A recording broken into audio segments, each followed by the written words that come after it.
अस्सलाम वालेकुम जी। मेरा नाम इरफ़ान अल्लाहवाला है और मैं जमात इस्लामी की तरफ से NA 237 जो कॉन्स्टिट्यूंसी है उसमें कैंडिडेट हूँ। कौमी असम्बली का मेंबर बनना चाहता हूँ। पहले तो हम ये बात कर लेते हैं कि कौमी असम्बली का मेंबर होता क्या है। तो अगर आप में से कुछ लोग जिनको कॉमर्स के बारे में ज़्यादा पता है तो उनको पता है कि कुछ चीज़ होती है जिसको हम कहते हैं कंपनीज़, और कुछ बड़ी कंपनीज़ होती हैं जो आमतौर पर पब्लिक कंपनीज़ होती हैं जिनको पब्लिक लिमिटेड कंपनीज़ कहते हैं। उसमें बहुत सारे लोगों का सरमाया लगा होता है और चलाते कुछ थोड़े से लोग, और वो बहुत सारे लोग मिलके उन थोड़े से लोगों को अपना बोर्ड मेंबर बना देते हैं कि आप हमारे बोर्ड के मेंबर हैं और आप लोग तय करेंगे कि हमारी कंपनी को कैसे चलना चाहिए। आम तौर पे जो लोग ढूंढे जाते हैं कि ये लोग चलाएंगे, ये वो होते हैं जिनका स्टेक ज़्यादा होता है, यानी जिनके ज़्यादा नंबर ऑफ़ शेयर होते हैं। जिनके ज़्यादा नंबर ऑफ़ शेयर होते हैं ना, उनसे इस बात की उम्मीद की जाती है कि ये लोग अगर नफ़ा होगा तो इनको ज़्यादा मिलेगा, और चूँकि इनको ज़्यादा मिलेगा तो ये उस कंपनी के साथ मुखलिस लोग होंगे, और जो डिसीजंस लिए जाएंगे, जो तय की जाएगी, जो मुज़ाकरात किए जाएंगे, जो मुआहिदे किए जाएंगे, वो कंपनी के मफाद को देखते हुए किए जाएंगे। तो इसको हम कहते हैं बोर्ड ऑफ डायरेक्टर्स। और ये जो कौमी असम्बली के मेंबर्स हैं ये पाकिस्तान का बोर्ड ऑफ डायरेक्टर्स है। ये 300 कुछ लोग हैं और ये 300 कुछ लोग तय करते हैं, या बल्कि अब तो 300 से भी ज़्यादा हो गए हैं, एग्जैक्ट नंबर हम इसकी फिर शेयर कर लेते हैं कि ये लोग मिलके तय करते हैं कि पाकिस्तान को कैसे चलाया जाएगा। उसूली तौर पे ऐसा होना चाहिए वैसे, और पाकिस्तान का किससे क्या मुआहिदा होगा, और इसी में से मैनेजमेंट निकाली जाती है और उस मैनेजमेंट को कहा जाता है काबीना, और ये वुज़रा कहलाते हैं। और इन वुज़रा को कोई ना कोई पोर्टफोलियो यानी कोई ना कोई शोबा दे दिया जाता है कि ये इनका शोबा है, ये इनका शोबा है, ये इनका शोबा है, और इस शोबे के मुतालिक ये लोग तय करेंगे। और गवर्नमेंट की जो अपनी मशीनरी होती है जिसको हम ब्यूरोक्रेसी कहते हैं, वो सरकारी मुलाजिम होते हैं। ये इन सरकारी मुलाजमीन के ऊपर एग्जीक्यूशन करने के लिए मैनेजमेंट आती है, और ये मैनेजमेंट बोर्ड ऑफ डायरेक्टर्स में से निकलती है, और इस बोर्ड ऑफ डायरेक्टर्स को हम नेशनल असम्बली कहते हैं। मैंने अपने आप को पाकिस्तान की नेशनल असम्बली में एक डायरेक्टर के तौर पे, एक कैंडिडेट के डायरेक्टर की कैंडिडेट के लिए मैं एक कैंडिडेट के तौर पे आया हूँ, जिसको हम कहते हैं मेंबर असम्बली बनने आया हूँ। अच्छा जी, मेंबर असम्बली मैं क्यों बनना चाहता हूँ? तो मैं किसी ट्रेडिशनल सियासी घराने से मेरा ताल्लुक़ नहीं है, और वो ट्रेडिशनल सियासी, मेरे पास ऐसा कोई वोट बैंक नहीं है कि जो मेरे नाम पे या मेरे ख़ानदान के नाम पे मिल जाता हो, या मेरी बरादरी के नाम पे मिल जाता हो। मैं दिली बरादरी से ताल्लुक़ रखता हूँ, ज़ाहिर है उसमें से कुछ लोग जो हैं वो मुझे पसंद करते होंगे और इसलिए भी मुझे वोट दे सकते हैं कि मुझे बरादरी का आदमी है। लेकिन ये 4 लाख से ऊपर के लोग हैं जिन्होंने वोट देना है, और मेरी बरादरी तो बहुत छोटी सी बरादरी है, तो मैं बरादरी की बुनियाद पे तो यहाँ पे ना आया हूँ ना आ सकता हूँ।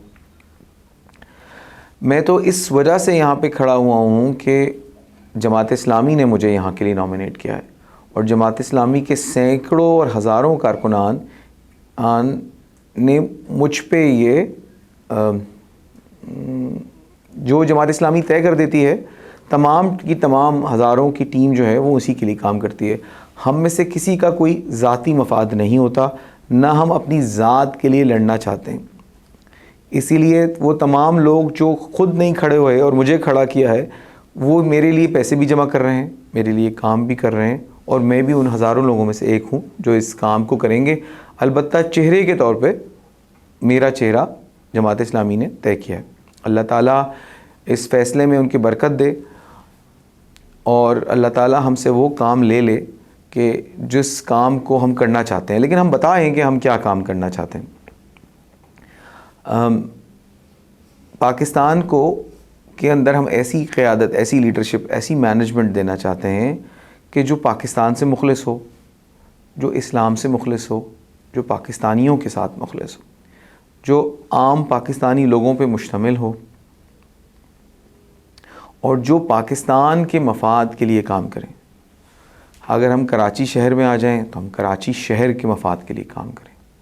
अगर हम हल्के में आ जाएं तो मैं इन्हें 237 के मफाद के लिए काम करूं, और ये तमाम मफाद मेरे मफाद से अगर बिल्कुल मुख्तलिफ भी हों, मेरा फ़ायदा किसी और चीज़ में हो और पाकिस्तान का मफाद किसी और चीज़ में हो, तो मैं मुखलिस होके उस मफाद के लिए काम करूं। अब हम ये कहते हैं कि इससे हमें क्या फ़र्क पड़ता है जी, कौन आए कौन ना आए, वो तो बड़े लोगों का काम। तो अब मसला ये होता है कि बड़े बड़े लोग छोटे छोटे फ़ैसले कर देते हैं, और उन छोटे छोटे फ़ैसलों के नतीजे में हम आम से लोग पिस जाते हैं। मसलन बहुत आसानी से समझने के लिए आजकल डॉलर का ज़माना है ना, तो 100 रुपये का डॉलर था तो $1 के अगेंस्ट 100 रुपये आ जाते थे। तो अगर कोई चीज़ बाहर $1 की थी तो वो 100 रुपये में पाकिस्तानी मिल जाती थी। आज 280 रुपये का तो 300 रुपये का डॉलर है, तो वही चीज़ अब 280 से 300 की आती है। तो ये आम लोगों ने तो नहीं किया ना, ये तो हुक्मरानों ने ऐसा किया कि उन्होंने ऐसे फ़ैसले किए जिसके नतीजे में हमारे पास डॉलर कम रह गए और हमारे पाकिस्तानी रुपए की हैसियत कम हो गई। इसलिए ये जो बड़े बड़े लोग, ये जो बोर्ड है, ये जो तय करता है, इसके तय करने के नतीजे में हमारी ज़िंदगियों के बहुत छोटे छोटे से काम में बड़ा फ़र्क पड़ जाता है। मसलन चलें और आसान से बात करते हैं, बात लंबी होती जाएगी। उसमें से हम देखते हैं कि हम बिजली का बिल देते थे आज से 2 साल पहले, और हमारे पास 25 यूनिट बिजली, 50 यूनिट बिजली या 100 यूनिट बिजली अगर चलती भी थी, तो 100 यूनिट बिल पर हम लगा लेंगे बिजली चलती थी तो 15 रुपये का यूनिट था, 5-6 रुपये के टैक्सेस होते थे, तो कोई 20 रुपये का यूनिट पड़ता था। 100 यूनिट की 2000 रुपये का बिल आता था। इस वक्त वही यूनिट तकरीबन 80 रुपये का है, और अगर वही 100 यूनिट मैं इस्तेमाल करता हूँ तो मैं 8000 रुपये दूँगा। तो एक आम आदमी के लिए बड़े लोगों के फ़ैसलों का ये नुकसान होता है। अच्छा जी, हम इसमें क्या गलती हुई, इस बिजली क्यों इतनी महंगी हो गई हमारे यहाँ? तो सिर्फ किसी एक चीज़ को समझने के लिए हम ये बात कर लें कि पाकिस्तान में बिजली इसलिए महंगी हो गई कि पाकिस्तानी लोगों ने 1988 के बाद से, जो पाकिस्तान की उस वक्त की मैनेजमेंट थी, ये तय कर लिया कि हम पानी यानी डैम से बिजली नहीं बनाएंगे, बल्कि ये डैम से बिजली ज़रा देर से बनती है, ज़रा बड़ा काम होता है, ज़रा पानी जमा करना पड़ता है। अच्छा, काला बाग में डैम बनाएं या वहाँ बनाएं, यहाँ बनाएंगे तो ये होगा, वहाँ बनाएंगे तो वो होगा, कौन आपस में इस मसलों को निपटाए? छोड़ो यार डैम वैम बनाना।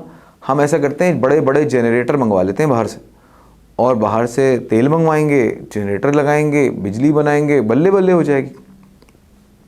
तो 1988 के बाद से ये काम ऐसे शुरू हो गया। अच्छा, हमारा ख़्याल ये है कि इसको करने में किसी वज़ीर को, किसी मुशीर को, किसी इंतज़ामी अफसर को कोई ना कोई ज़ाती फ़ायदा होगा, जिसने वो एक पूरी पॉलिसी जो पाकिस्तान की चली आ रही थी उसको चेंज कर दिया और हमने डैम बनाने बंद कर दिए। उसके नतीजे में बाहर से तेल आता था और फिर वो तेल से जनरेटर चलता था, उससे बिजली बनती थी। तो वही पाकिस्तान में तेल तो होता नहीं है, तेल बाहर से आता है, तो हमारे पास जो एक बहुत बड़ा नया ख़र्चा तैयार हो गया जो पहले हमारा नहीं होता था। तो हमारी आमदनी थी थोड़ी कम और हमने ख़र्चे अपने बढ़ा लिए। जब ख़र्चे बढ़ते गए तो बिल आखिर हमारे रुपए की कीमत कम हो गई और हमारा बिजली का यूनिट महंगा हो गया, हमारा तेल महंगा हो गया, और हम आज बड़े बड़े जनरेटर होने के बावजूद हमारे घरों में बिजली नहीं आती। खुसूसन इन आबादियों में हम अभी लाइन्स एरिया गए तो लाइन्स एरिया वो बताते हैं कि जी 2-2 घंटे की जो है वो 3 लोड शेडिंग एक है, और उसके बाद रात को भी 1:30 बजे बिजली चली आती है और फिर सुबह 6 बजे आती है। ये लोड शेडिंग की बताए हुए नंबर के अलावा है। क्यों है ऐसा कि वो कहते हैं कि जी यहाँ से बिजली का बिल उतने नहीं मिलते जितने मिलने चाहिए। और क्यों नहीं मिलते? इसलिए कि बिजली इतनी महंगी है कि लोग अफोर्ड ही नहीं कर सकते। तो एक बात से दूसरी बात निकलती रहेगी। मसला ये है कि बड़े बड़े लोगों के छोटे छोटे फ़ैसलों से कौम पे बहुत बड़ा फ़र्क पड़ता है, और अगर हमें इन फ़ैसलों को करना है तो हमें ऐसे लोग चुनने पड़ेंगे कि जो इन कामों के लिए मुखलिस होंगे। जब मुखलिस लोग आएंगे तो वो सोचेंगे कि हम ये मुआहिदा कर रहे हैं इस मुआहदे में हमें कोई किक बैक नहीं चाहिए, हमारी कोई आमदनी नहीं होनी चाहिए, हाँ मेरे लोगों को फ़ायदा होना चाहिए।